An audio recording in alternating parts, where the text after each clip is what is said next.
আসসালামু আলাইকুম রহমতুল্লাহ। ওয়ালাইকুম আসসালাম ওয়া রাহমাতুল্লাহি ওয়া বারাকাতুহু।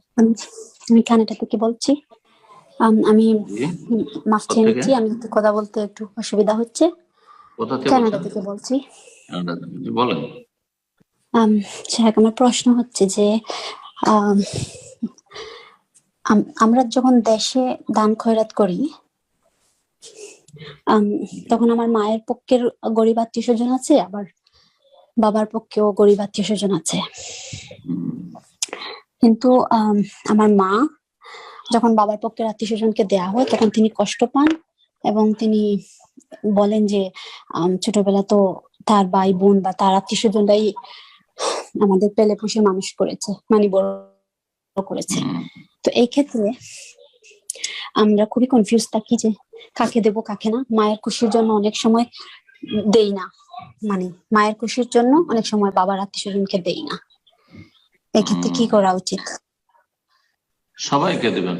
বাবার আত্মীয় স্বজন আপনার বংশের, আর মায়ের আত্মীয় স্বজন মামারা, মামাতো ভাইরা, তারা আপনার আম্মার আত্মীয় স্বজন। সুতরাং মামা বংশের চাইতে বেশি হক বাপের বংশে রয়েছে, কারণ সেটা আপনার নিজের বংশ। এটা অনেকে আমাদের দেশে বুঝে না, আবেগে আসলে ধর্ম পালন করে। তবে তারাও যেহেতু আপনার আম্মার বংশধর, আর এরা আপনার আব্বার শুধু বংশধর নয়, আপনার আপনার বংশ। যে আপনার বাপের বংশটা আপনার বংশ, কেউ বলবে না যে আপনি আপনার নানার বংশের, আপনার দাদার বংশ। তার ফলে এরা বেশি নিকট আত্মীয়। তারপরেও সবাইকে দেবেন। মা অসন্তুষ্ট হচ্ছে, তার জন্য একটি কৌশল হচ্ছে যে মাকে জানাবার কোনো প্রয়োজন হয় না। কাকে কত অ্যামাউন্ট দিচ্ছি কোনো প্রয়োজন নেই, জানাবেন না তাদেরকে। বাপের বংশে যাদেরকে দিচ্ছেন ওইটা মাকে জানতে দেবেন না। মায়ের বংশে যাদেরকে দিচ্ছেন, যদি বাপ অসন্তুষ্ট হয় সেক্ষেত্রে তো বাপকেও জানতে দেবেন না। কেন জানাবার কি প্রয়োজন? আপনার ব্যক্তি মাল, এখানে ধন সম্পদ আছে, আপনি দান খেরাত করবেন।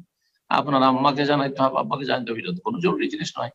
যেখানে জানালে ভালো মঙ্গল আছে, উপকারিতা আছে, জানাবেন। আর যেখানে না জানিয়ে দিতে পারে সেটাই তো বেশি উত্তম। যত গোপনে দান খেরাত করে তত বেশি উত্তম। সুতরাং আপনার আম্মা যখন অসন্তুষ্ট হচ্ছে বাপের বংশের কাউকে দিলে, তাহলে আপনি গোপনে দেবেন, তাদেরও হক রয়েছে।